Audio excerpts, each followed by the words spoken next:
Bueno, muy buenas tardes a los que están presentes y a los que no están, pero están en el espíritu y nos están viendo desde casa. Es una bendición volvernos a encontrar y bueno, de a poquito vamos a ir turnando este grupo de 30 personas. Todos aquellos que quieran anotarse, recuerden hacerlo al número de la iglesia. Y es una bendición poder estar en la casa del Señor. Estamos todos en la casa del Señor, como lo hemos dicho en otras oportunidades, porque es el Señor quien nos une y estamos en Él. En Él nos movemos, existimos y qué bueno es poder permanecer en el Señor. Vamos a comenzar este encuentro dando gracias al Señor por poder estar juntos y pidiendo al Señor que abra nuestro corazón para escuchar su palabra, para cantar con el entendimiento, cantar con gozo, alegría, porque lo mejor que nos ha pasado en la vida es conocer a Jesús. Así que vamos a orar. Señor, estamos agradecidos por tu presencia en medio de nosotros. Estamos alegres, gozosos, Señor, porque vos estás moviéndote a través de tu Espíritu Santo, generando transformaciones, cambios. Señor, te damos gracias por aquellos que están hoy por primera vez en tu casa. Seguramente, Señor, tenés planes y propósitos y palabra con cada uno de ellos y también para nosotros. Pedimos tener un corazón acorde a todo lo que tengas. Pedimos que nos des sensibilidad, nos des humildad y nos des el discernimiento para poder escuchar. Dejamos, Señor, este tiempo de alabanza en tus manos, agradecidos por tu gran amor. En el nombre de Jesús. Amén. Bueno, bienvenidos a todos, también a los que nos están mirando en la casa. Antes de empezar a alabar, quiero compartirles un salmo que es el 111, y dice así: alabaré a Jehová con todo el corazón en la compañía y congregación de los rectos. Grandes son las obras de Jehová, buscadas de todos los que la quieren. Y dice en la compañía y congregación de los rectos. Somos poquitos, pero estamos todos juntos. Entonces los invito a que se pongan de pie y podamos alabar al Señor juntos. Amén.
testigos de él.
conocer su amor ha dado la libertad. Amén. Un fuerte aplauso al Señor.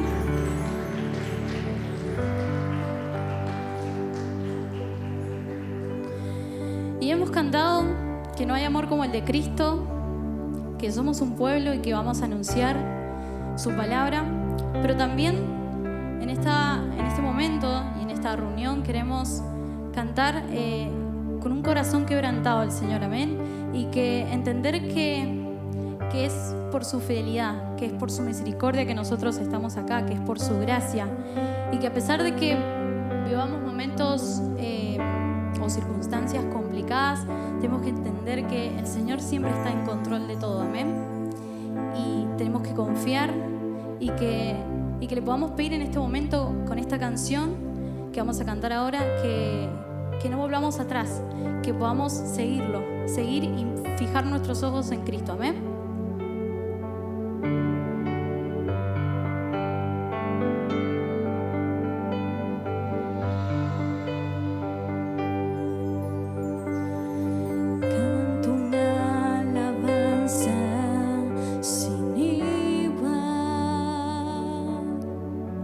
Pues el desierto me ha enseñado tu fidelidad.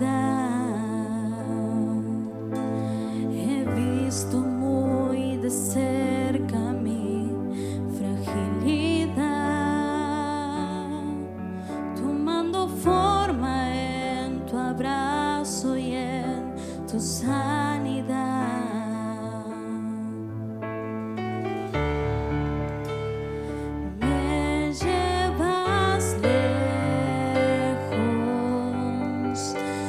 Allá de lo que nunca imaginé.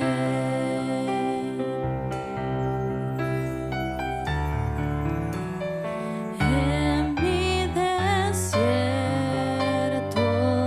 te encontré.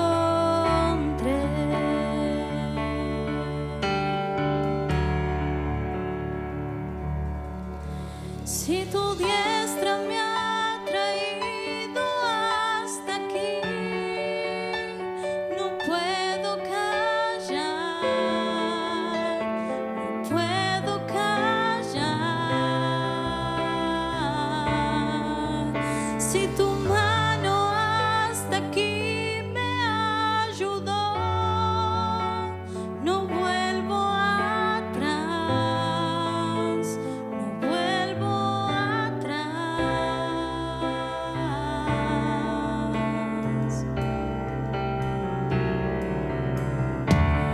Canto una alabanza sin igual, pues el desierto me ha enseñado tu fidelidad.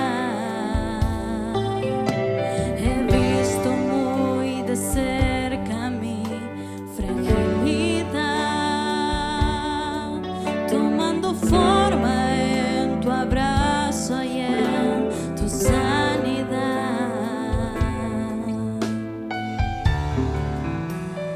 Te llevas lejos,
cruz está ante mí, el mundo atrás quedó.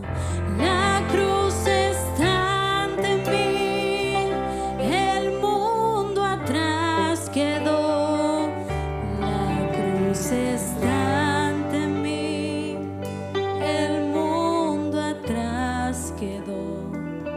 No vuelvo atrás, no vuelvo atrás. Señor, te agradecemos por este tiempo de alabanza, papá.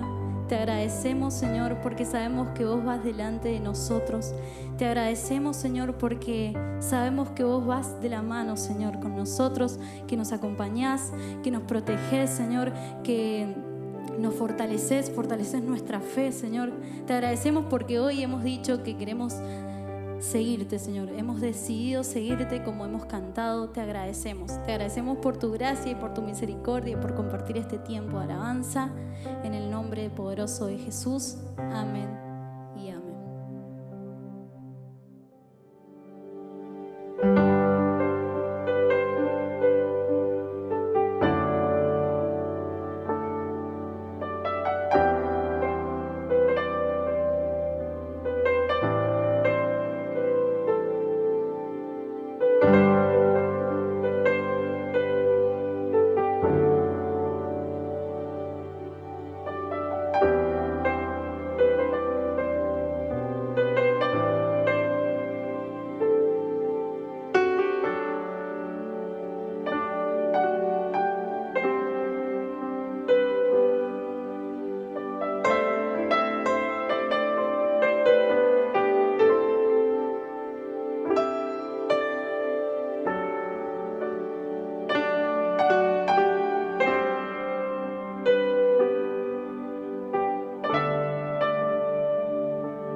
tardes, hermanos. Qué hermoso que es poder compartir en la casa del Señor. Y hoy lo vamos a hacer con un tema, vamos a empezar un tema nuevo. Vamos a empezar un libro nuevo. Así que les voy a pedir que abran sus Biblias y podamos ir al libro de Números, cuarto libro del Antiguo Testamento.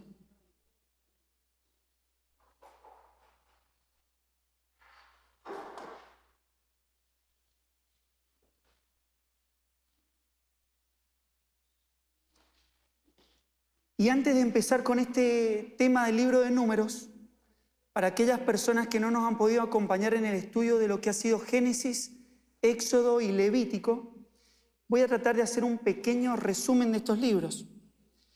Y cuando pensamos en Génesis, pensamos en la creación del hombre y en su caída.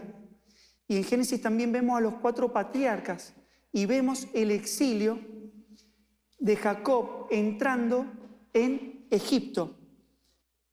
Ahí llegamos al libro de Éxodo. Éxodo, segundo libro del Antiguo Testamento, relata básicamente la salida del pueblo de Dios de Egipto, de la esclavitud de Egipto, redimidos con mano poderosa. Salen de la tierra de Egipto y luego de salir de ahí, alrededor de los 30 días de caminar, llegan al pie del monte Sinaí. En el pie del monte Sinaí se va a escribir el libro, el tercer libro, Levíticos. Y Jehová dijo, eso significa Levíticos. Y ahí vamos a ver cómo el Señor le dice al pueblo de Israel, ustedes son mi pueblo y yo soy su Dios. Y el versículo clave del libro de Levíticos, ¿se acuerdan cuál era? Sed santos, porque yo soy santo. Ahí Dios le va a dar al pueblo las leyes y les va a enseñar durante un largo periodo alrededor de más de un año, le va a enseñar al pueblo cómo debían de acercarse a su presencia y cómo debían adorar a un Dios que es santo. Y ahí llegamos entonces para la introducción de este cuarto libro del Antiguo Testamento, de la Torá, del Pentateuco, que es el libro de Números. Y el libro de Números, me imagino que se preguntarán por qué se llama Números. Bueno, Números sería la traducción que le dio la Septuaginta, ¿sí? Que le puso por nombre aritmoi, ¿sí? Que significa aritmética. Y este nombre se le da porque el libro comienza haciendo un censo, es decir, contando a los varones mayores de 20 años. Y de ahí viene el nombre de este libro. Libro escrito, los 5 primeros libros de la Biblia escritos se le atribuyen a Moisés, la escritura del Pentateuco.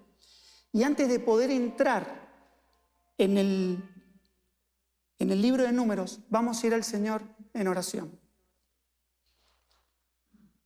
Gracias, Padre, te damos en este día porque nos podemos acercar a tu palabra y lo queremos hacer, Señor, con una mente limpia, un corazón limpio, Señor. Quita todo lo que puede impedir que podamos escuchar hoy tu voz. Que tu Espíritu trabaje, Señor, en nuestros corazones, en cada corazón.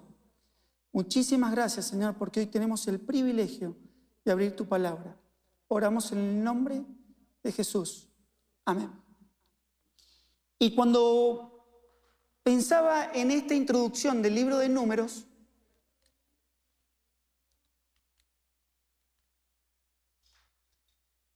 se me ocurrió esta imagen. En esta introducción que vamos a ver del libro de Números, básicamente son los primeros 10 capítulos.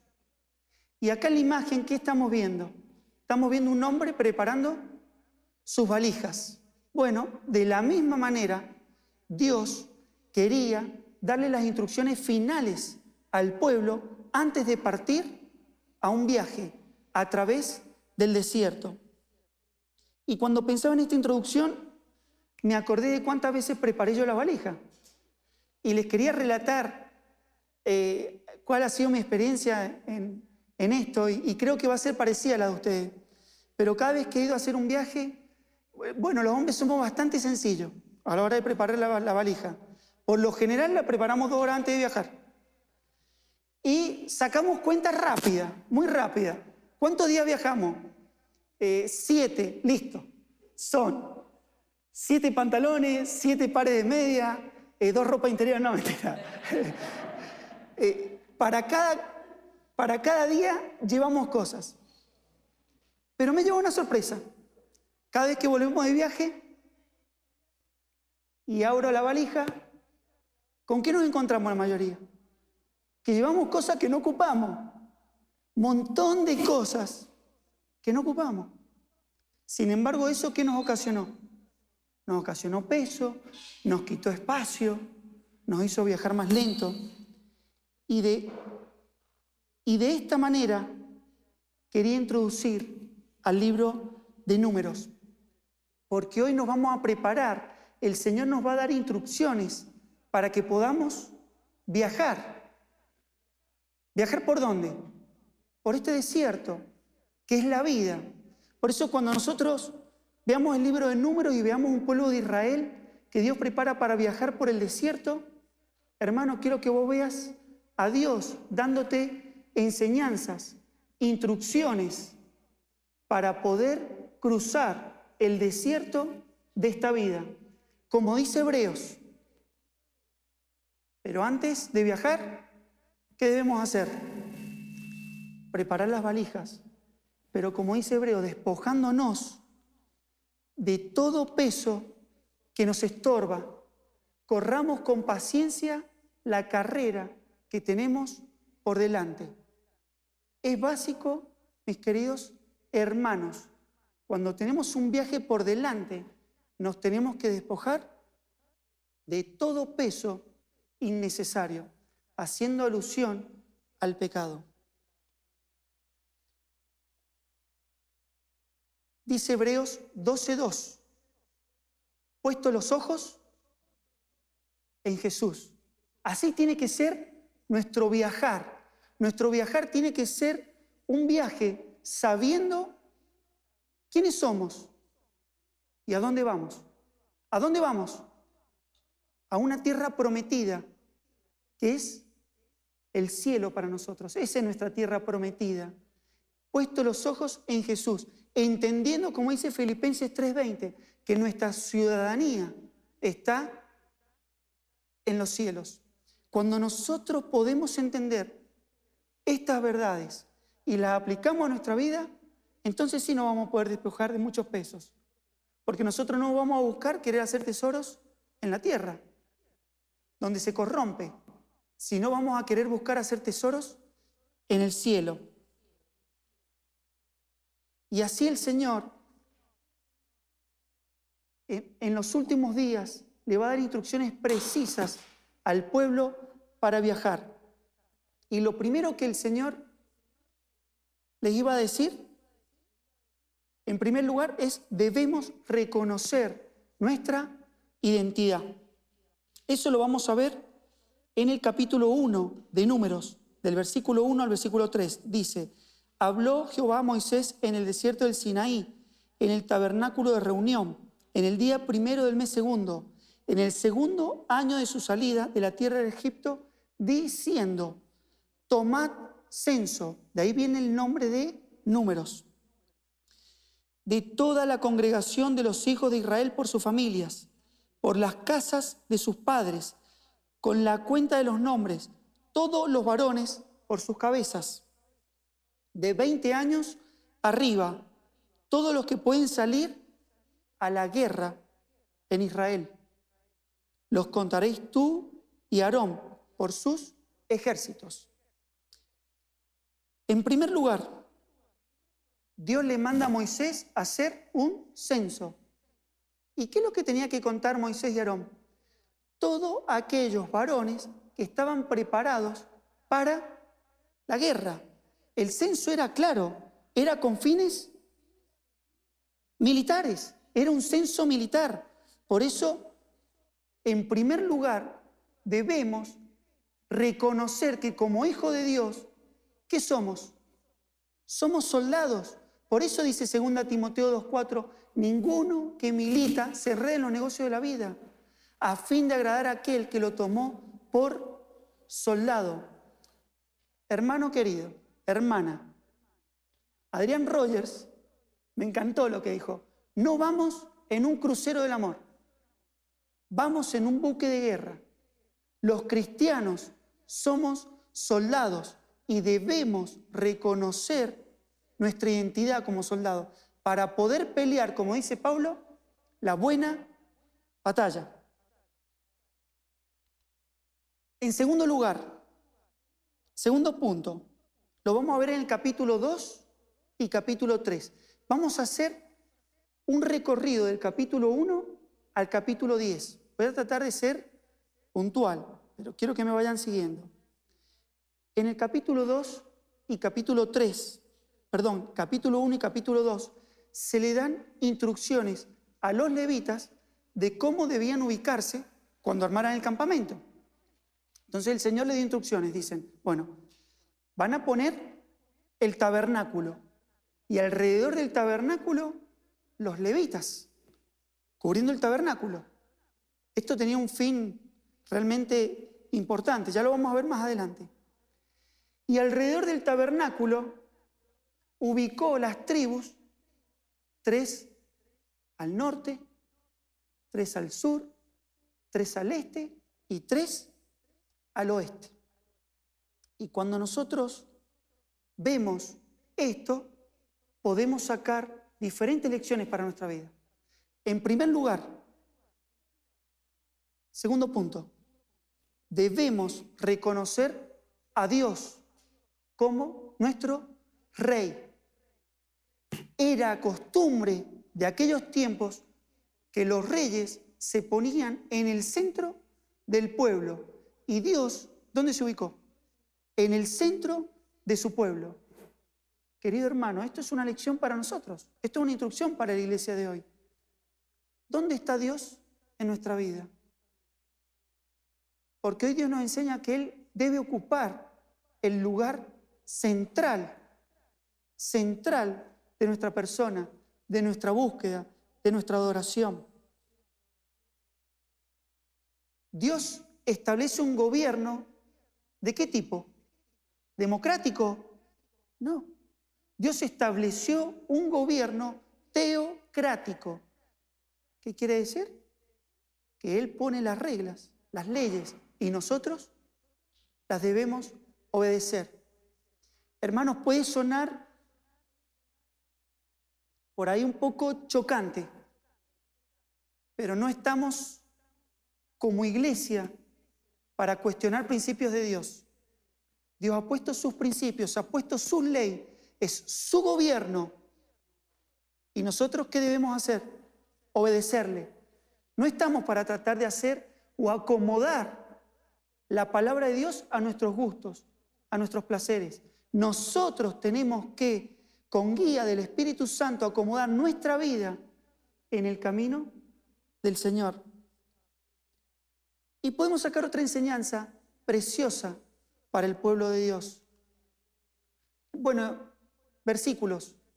Cuando Dios esté en el centro de tu vida, Mateo 22:37, amarás al Señor tu Dios con todo tu corazón, con toda tu alma y con toda tu mente. Él quiere ser el centro de tu vida. Dios ubicó al pueblo de manera estratégica.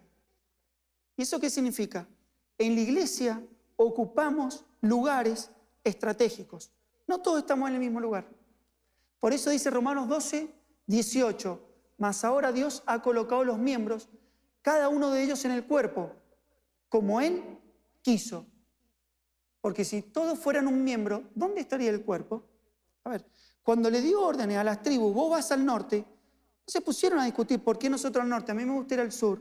No. Si Dios te ha puesto en un lugar dentro de la iglesia, es el lugar que Dios planeó para vos. Es el lugar que tenés que defender y es el lugar que vos tenés que ocupar. Porque si vos no ejerces tu ministerio dentro de la iglesia, va a quedar una silla vacía ahí.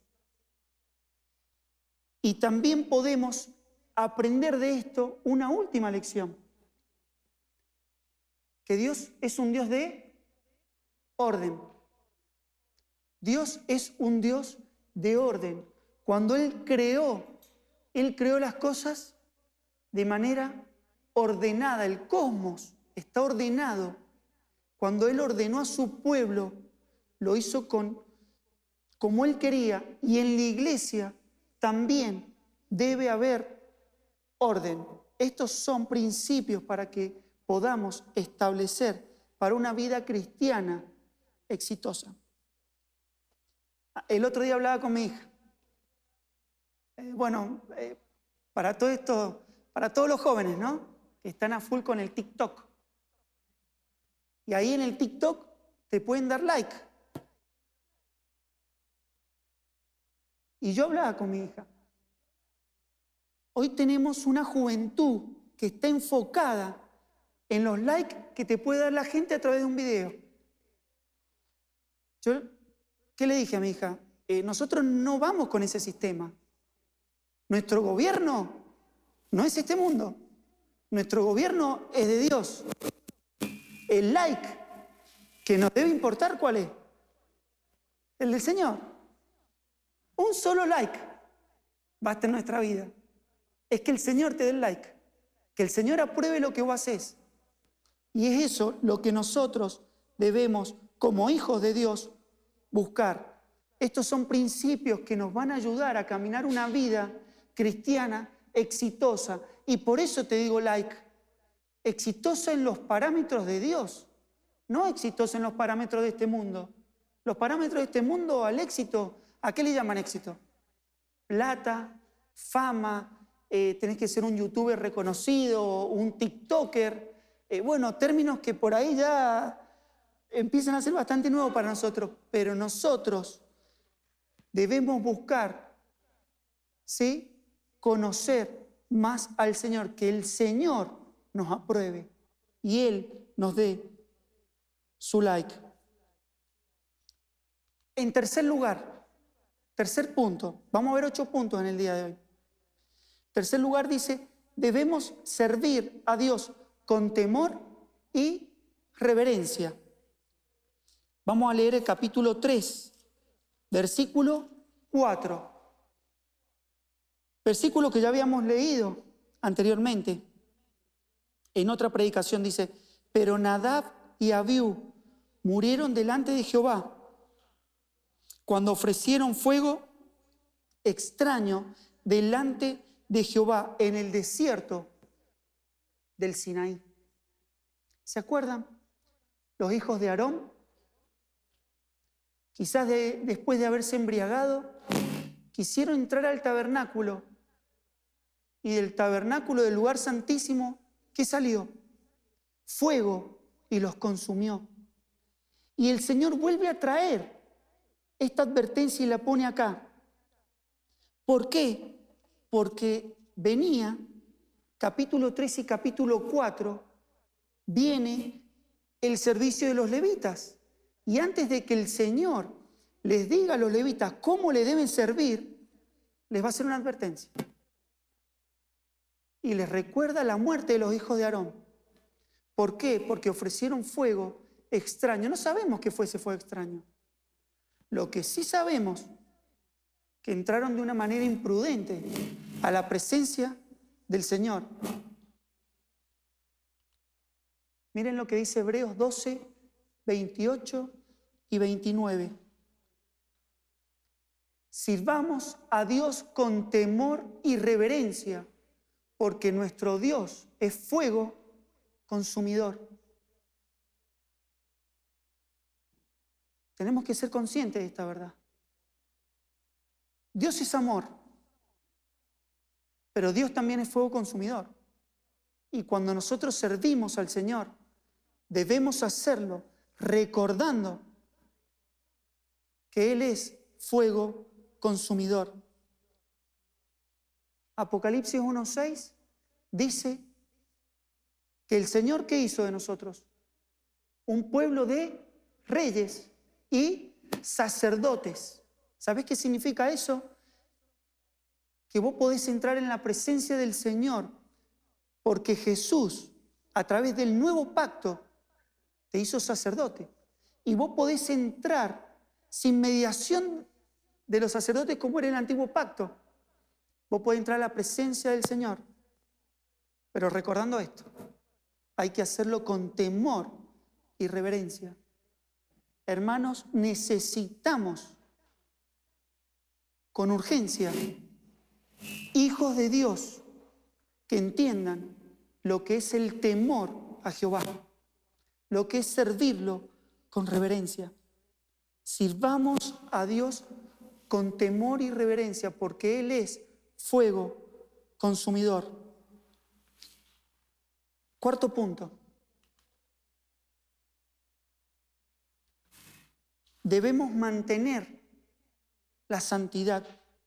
Les va a enseñar al pueblo antes de partir al viaje que no solamente recuerden que son soldados, que lo tienen que poner en el centro y que lo tienen que servir con temor y reverencia, sino que deben mantener la santidad. Capítulo 5, versículo 2 y 3 dice: manda a los hijos de Israel que echen del campamento a todo leproso, a todos los que padecen de flujo de semen y a todo contaminado con muerto. Así a hombres como a mujeres echaréis, fuera del campamento echaréis, para que no contaminen el campamento de aquellos entre los cuales yo habito. Qué palabras fuertes, por momentos difíciles de entender. Pero estas palabras las podemos entender muy claramente a la luz del Nuevo Testamento. ¿Por qué? Porque Dios está trayendo simbología de pecado. La lepra, flujo, personas que sufren de flujo, pecado y muerte, contaminación. Y le dice al pueblo, les da esta ley. Le dice, cualquiera que se contamine, ¿qué hay que hacer con esa persona? sacarla del campamento. ¿Por qué pensás que había que sacarla del campamento?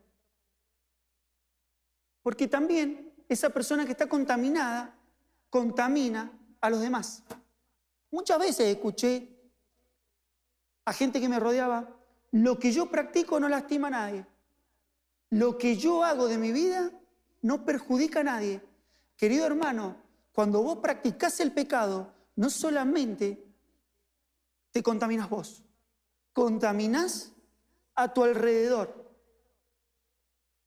¿Y qué les dice Dios? Los sacan del campamento. Porque ¿quién estaba en el tabernáculo? ¿Quién estaba en el tabernáculo? Estaba la presencia del Señor. Eso, ¿sabes qué quería decir? O estaba la presencia del Señor, o estaba alguien contaminado.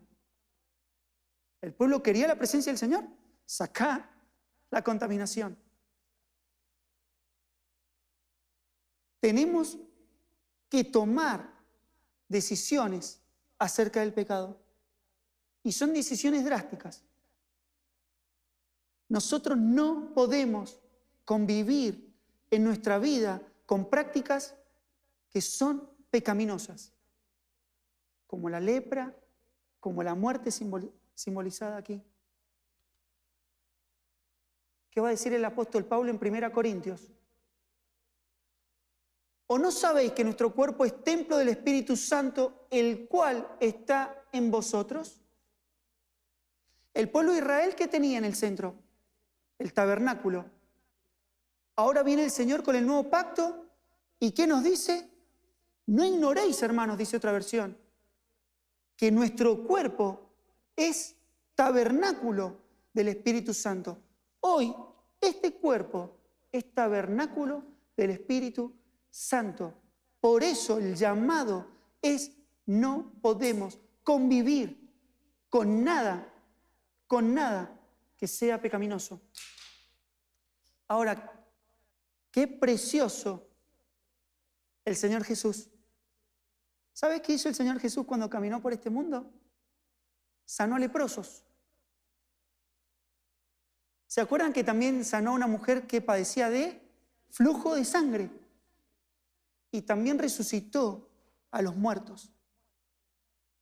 ¿Sabes qué hizo el Señor Jesús? Trajo la solución al pecado de este mundo. Por eso en Él podemos encontrar sanidad. En Él podemos encontrar salvación. En Él solo podemos encontrar vida.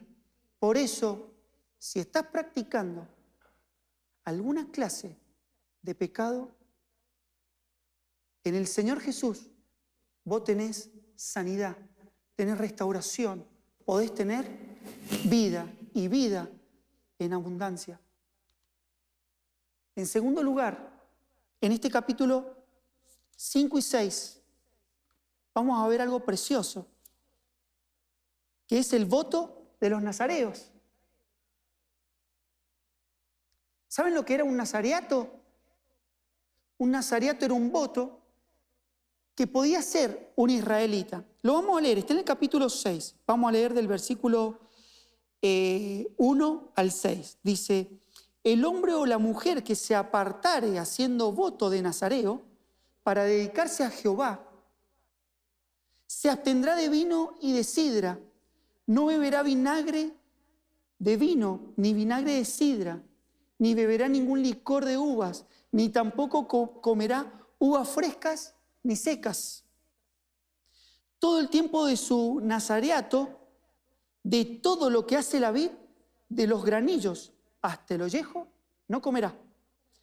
Todo el tiempo del voto de su nazareato no pasará navaja sobre su cabeza, hasta que sean cumplidos los días de su apartamiento a Jehová. Será santo, dejará crecer su cabello. Todo el tiempo que se aparte para Jehová, no se acercará a persona muerta. Bueno, acá vemos que este voto pide cosas que a simple vista, puedo decir: ¿por qué el Señor no quería que comiera uvas? O tomara vino, o tomara cualquier producto de la uva. ¿Quién creó la uva? ¿Quién creó la vid? Es más, el Señor Jesús se llama vid verdadera. Él es la vid verdadera. Ahora, ¿por qué hace este voto? ¿Por qué les da este voto a los israelitas? ¿Saben por qué? Porque todo lo que se menciona acá, en cuanto al fruto de esta tierra, ¿qué simboliza? Los placeres de este mundo. Es rica la uva, es rica la uva, pero no la podían comer. ¿Por qué? Porque debían abstenerse de los placeres de este mundo. Y también dice, bueno, pero tampoco se pueden cortar el pelo. ¿Qué tiene que ver cortarse el pelo? Bueno, ¿qué hacemos nosotros con nuestro cabello? Lo arreglamos, lo adornamos. ¿Saben de qué figura el cabello? De apariencia, de la belleza exterior. Por eso cuando uno hacía un voto de nazareo, se tenía que abstener de placeres y cosas ricas de esta vida, y también tenía que dejar su apariencia de lado. ¿Por qué? Porque el Señor, ¿qué ve? El corazón. Y queridos hermanos, en segundo lugar, el llamado es a consagrarnos. ¿Recuerdan algún nazareo? Porque esto era por un tiempo determinado, el voto. Habitualmente duraba un mes, habitualmente. Pero hay 3 ejemplos en la Biblia que duraron toda la vida. ¿Se acuerdan quiénes fueron? Sansón. Recuerden que Sansón perdió todo cuando le cortaron el cabello. ¿Quién más? Muy bien, Juan el Bautista. Pero hay alguien más en el Antiguo Testamento y ese fue Samuel. Pedido por su madre, le dijo, si vos me das un hijo, yo lo voy a consagrar a ti de por vida. Ellos fueron nazareos de por vida. Queridos hermanos, debemos consagrar nuestra vida al Señor. Y consagrar nuestra vida al Señor, ¿sabés qué significa? Debemos apartarnos de los placeres de este mundo. Y hay muchas cosas en este mundo que son placenteras. Por eso va a decir la palabra, todo me es lícito, pero no todo me conviene. Todo me es lícito, pero no me dejaré dominar de ninguna. Hay cosas que son lícitas para tu vida, pero pueden quitarle el lugar el primer lugar al Señor. Por eso, si vos querés tener una vida cristiana exitosa, donde el Señor te dé el like, bueno, posiblemente tengamos que dejar de lado placeres de este mundo. Y también tenemos que dejar de lado las apariencias, las caretas. Hermanos, Dios ve lo más profundo de tu corazón. Él no ve tu apariencia. Por eso me encantó cuando fue el profeta a buscarlo a David, Samuel, cuando fue a buscar a David, ¿qué le dijo el Señor? Bueno, ve a la casa de Isaí y te voy a decir cuál va a ser el rey. Y él empezó a ver las apariencias y terminó diciéndole al Señor, bueno, no mire las apariencias, porque yo no miro las apariencias. Y ahí terminó trayendo a David, el más chiquitito, pero porque Dios miraba su corazón.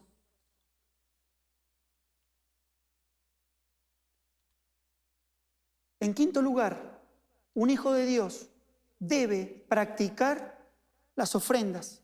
Esto lo vamos a ver en el capítulo 7, versículo del 1 al 3.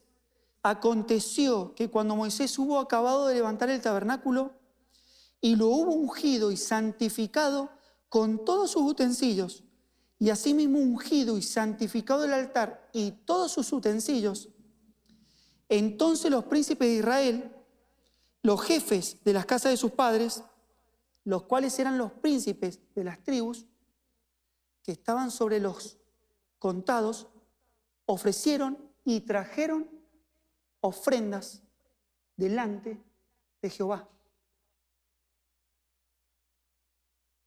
¿Sabes qué me gusta de esta porción? Que en ningún momento dice Moisés, vamos a levantar la bolsita. una vez que la obra estuvo acabada, dice que la gente voluntariamente decidió ofrendar a Dios. Y esto es parte de la vida del cristiano. No podemos caminar una vida cristiana sin practicar las ofrendas. Y yo acá te quiero dejar, al pasar, 5 tips de ofrenda para que como cristianos podamos ofrendar con nuestra conciencia. En primer lugar, todo pertenece a Dios. ¿Qué le vas a dar a Dios? Todo le pertenece.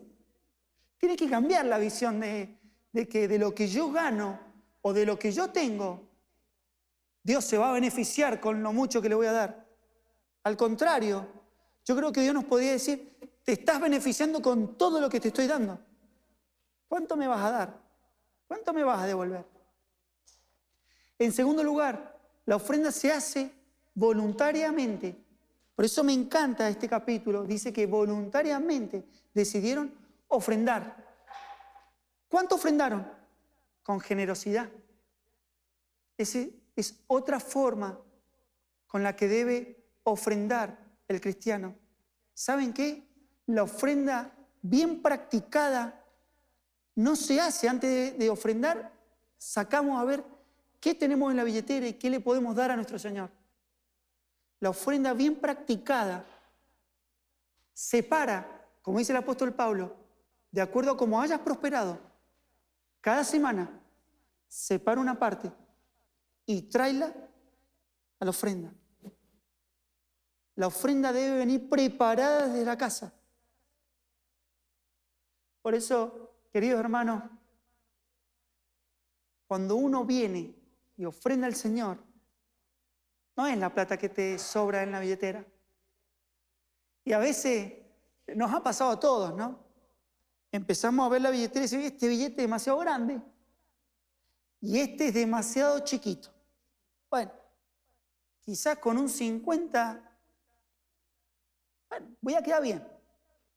No, mi hermano, la ofrenda se hace con generosidad de acuerdo a cómo hayas prosperado. Dios no te pide cantidad. Tenemos el ejemplo de la viuda. Es precioso. Es preciosísimo ese ejemplo. Ayer escuché algo que me dolió muchísimo.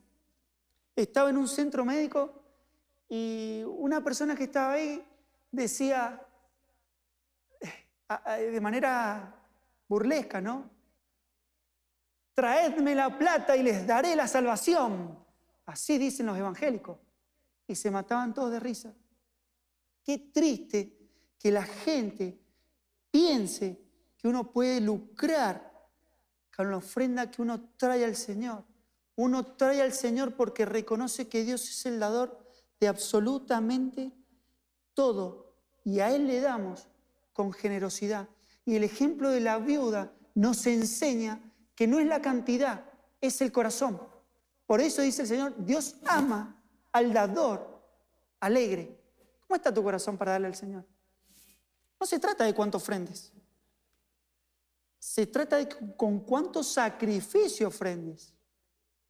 Porque la viuda, que no tenía absolutamente nada, ¿cuánto dio? Todo. La ofrenda se hace con sacrificio. Y la ofrenda es parte de nuestra adoración.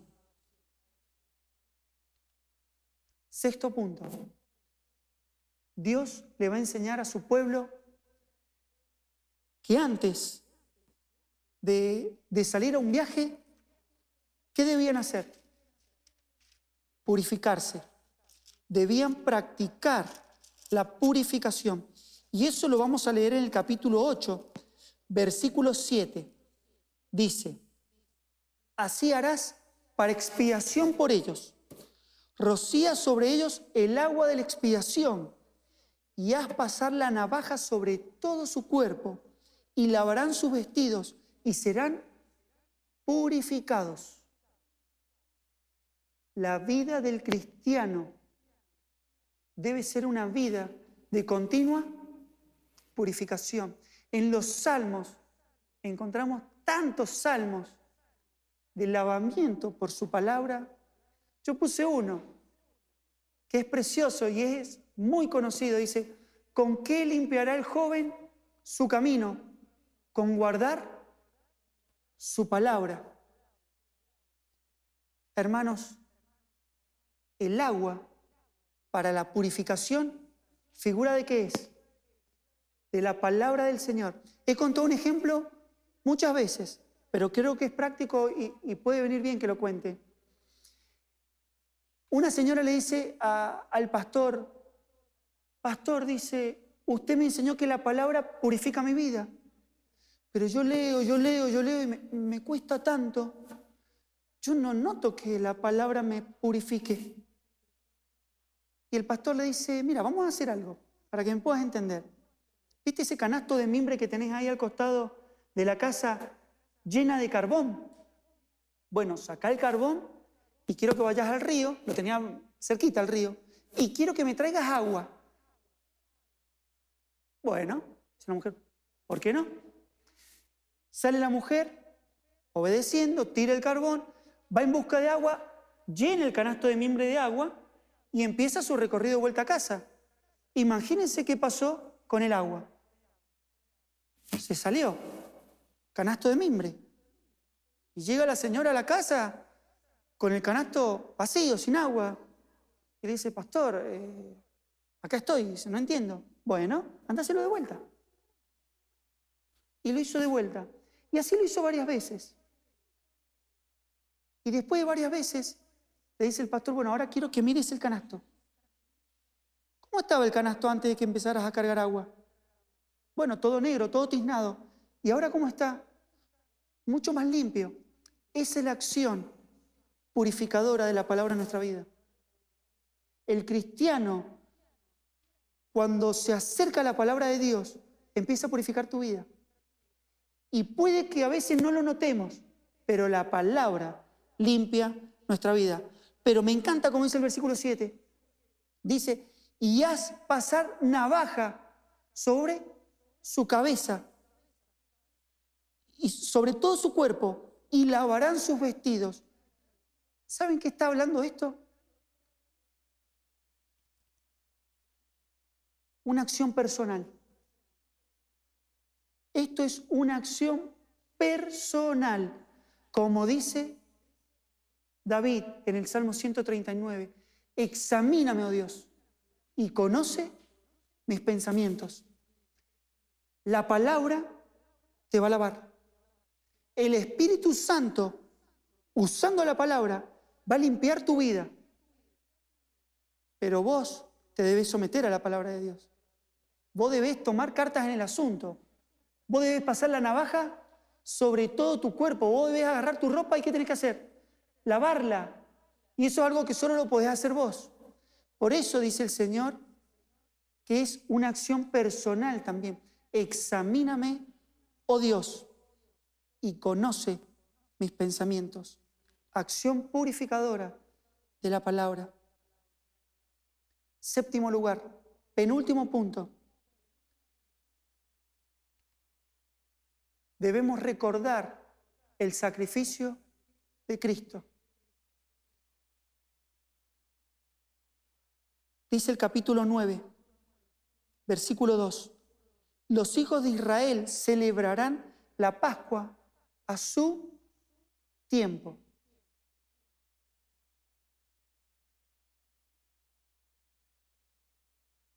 Querido hermano, hermana, la cena del Señor la festejamos. ¿Sabes por qué? ¿Saben por qué? ¿Por qué festejamos la cena del Señor? Porque es un mandamiento.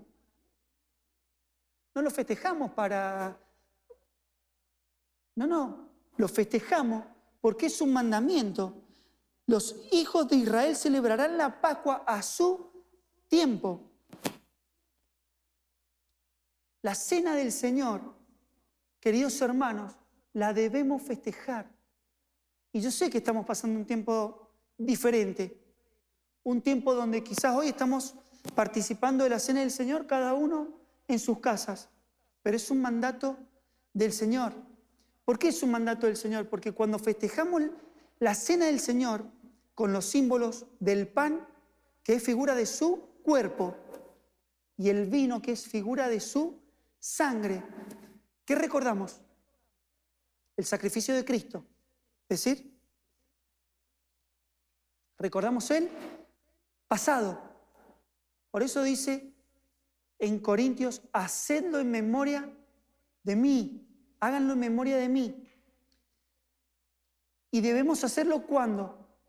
Eso ha sido una pregunta que ha podido resultar en un poquito de discusión. Algunos lo hacen cada un mes, cada una semana. ¿Cada cuánto querés recordar lo que Jesús hizo por vos en esa cruz?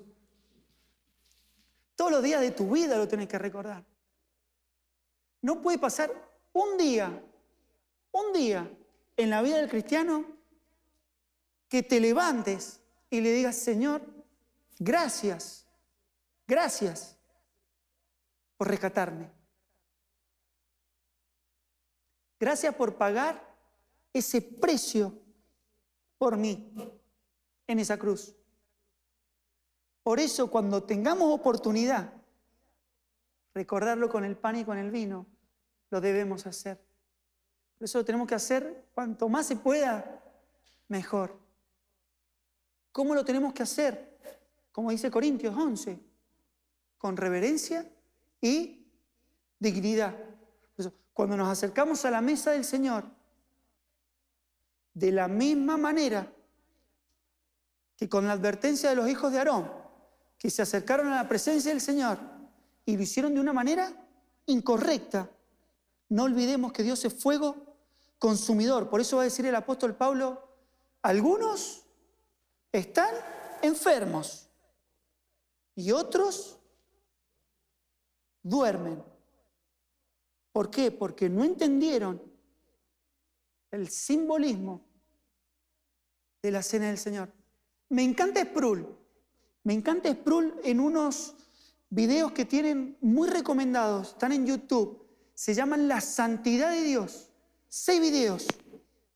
Dicen que él va a hablar de la cena del Señor y se levantó un alumno y le dice, doctor, dice, ¿por qué no podemos celebrar la cena del Señor con hamburguesa y con Coca-Cola? Lo tienen que ver Sproul. Dice, me enfurecí tanto, fue tanto el enojo que me dio, tanto, que solamente le pude decir algo, porque el Señor no consagró ni la hamburguesa ni la Coca-Cola. El Señor consagró el pan y el vino. Por eso, hermanos queridos, estos símbolos son y deben ser tratados con la dignidad y la reverencia que el Señor le ha dado. Porque el pan es figura de su cuerpo y el vino es figura de su sangre. Por eso, hermanos, no nos podemos mover del pan y del vino. Por supuesto que se puede tomar vino sin alcohol, pero la simbología y la consagración está en estos símbolos, no en otros.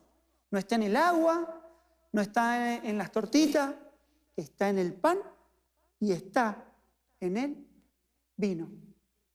Y cuando celebramos la cena del Señor y los símbolos, no solamente miramos el pasado, sino que miramos al futuro y nos regocijamos en lo que va a venir, en nuestro galardón, en nuestra herencia, que son los cielos. El recordatorio de la cena pascual nos recuerda nuestra identidad. Somos hijos de Dios. Somos un pueblo redimido por Jehová. Recién cantamos, somos el pueblo de Dios, redimidos por Él. La cena del Señor es un sacramento. Y en último lugar, para terminar, debemos escuchar su voz y obedecer. Es la última lección que le va a dar al pueblo de Israel antes de emprender su viaje por el desierto. Antes de que emprendamos nuestra vida de cristianos por este mundo, por este desierto, les va a decir el Señor en el capítulo 9, versículo 15. Del 15 al 18. El día que el tabernáculo fue erigido, la nube cubrió el tabernáculo sobre la tienda del testimonio, y a la tarde había sobre el tabernáculo como una apariencia de fuego hasta la mañana. Así era continuamente, la nube lo cubría de día y de noche la apariencia de fuego. Cuando se alzaba la nube del tabernáculo, los hijos de Israel partían. Y en el lugar donde la nube paraba, allí acampaban los hijos de Israel. Al mandato de Jehová, los hijos de Israel partían y al mandato de Jehová acampaban. Todos los días que la nube estaba sobre el tabernáculo, permanecían acampados. Pudiéramos seguir leyendo el capítulo 9. Y van a ver que en 3 oportunidades dice, al mandato partían y al mandato paraban. Y también les iba a enseñar cuándo debían ir a la guerra y cuándo no debían ir a la guerra. Esta es la última instrucción que le da al pueblo antes de salir del monte de Sinaí. Recordemos que todo el libro de Levítico y el comienzo de Números está el pueblo acampando al pie del monte Sinaí. Y con esta última instrucción, Dios ya los iba a encaminar a la tierra prometida. ¿Saben cuántos kilómetros los separaba del monte Sinaí a Cades Barnea, donde entraba la tierra prometida? 240 kilómetros. ¿Saben cuántos días representa eso para un pueblo caminando? Aproximadamente 25 kilómetros por día, es decir, 10 días. 30 días le había costado al pueblo salir de Egipto y llegar al pie del monte Sinaí. Y 10 días le iba a costar entrar a la tierra prometida. ¿Saben cuántos días había pensado Dios para que Israel entrara en la tierra prometida? ¿40 qué? 40 días. ¿Saben cuánto tiempo les llevó? 40 años. ¿Por qué? Porque no obedecieron a la voz de Dios.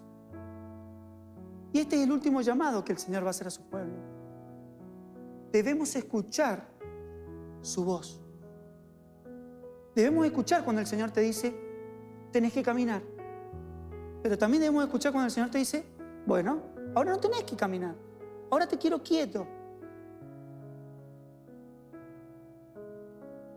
Y cuando nosotros escuchamos la voz de Dios, ¿qué tenemos que hacer?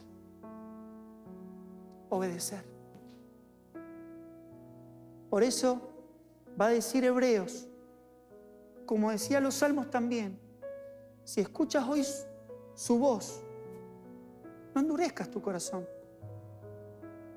como lo hizo el pueblo de Israel en Meriba, en ese lugar que fue de amargura para ellos, porque escucharon su voz y desobedecieron. Por eso, queridos hermanos, para terminar, el Señor ha dejado 8 preciosas lecciones, instrucciones que al pueblo de Israel les iban a servir para poder caminar por el desierto, pero que a vos y a mí nos sirven para caminar en nuestra vida día a día. Que el Señor bendiga su palabra, que el Señor pueda hacer recapacitar nuestros corazones en cada uno de estos puntos, podamos meditar, reflexionar y al escuchar su voz podamos obedecer. Que el Señor bendiga su palabra.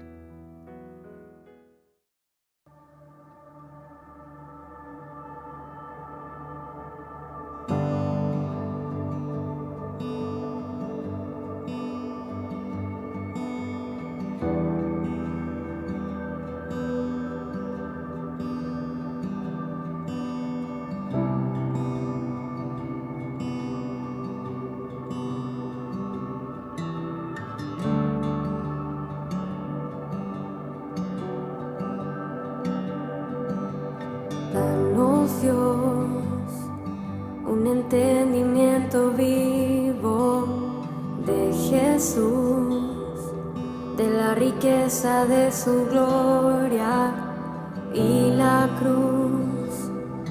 Ilumina nuestros ojos, trae tu luz.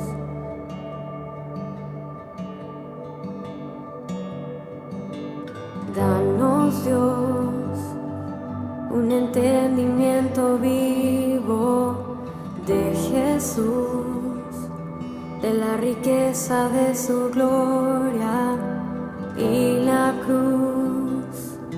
Ilumina nuestros ojos, trae tu luz.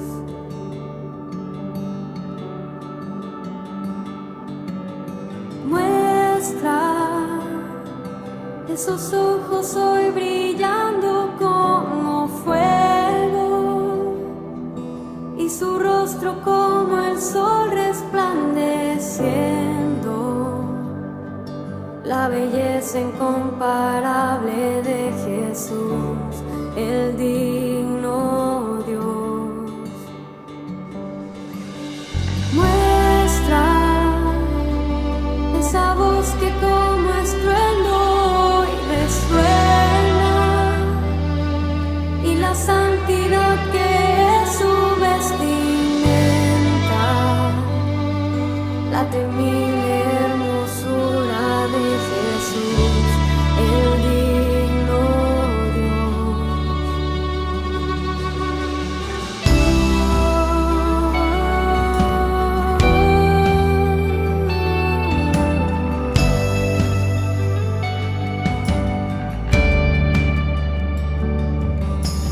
Danos, Dios, un entendimiento vivo de Jesús, de la riqueza de su gloria y la cruz. Ilumina nuestros ojos, trae tu luz.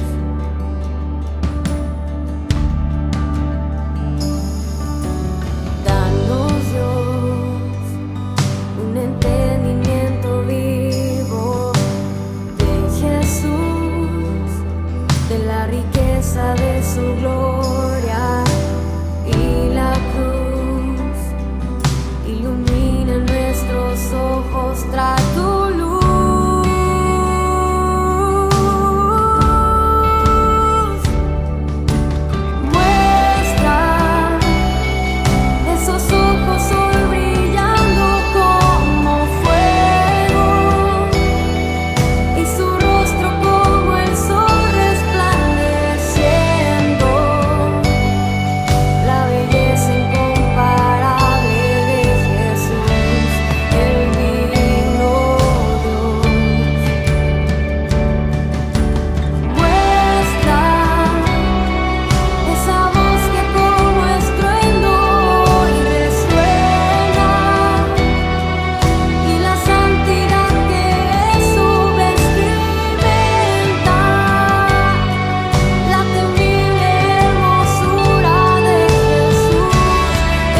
rostro como el sol resplandeciendo, la belleza incomparable de Jesús, el digno Dios. Muestra esa voz que como estruendo resuena, y la santidad que es su vestimenta, la temible hermosura de Jesús, el digno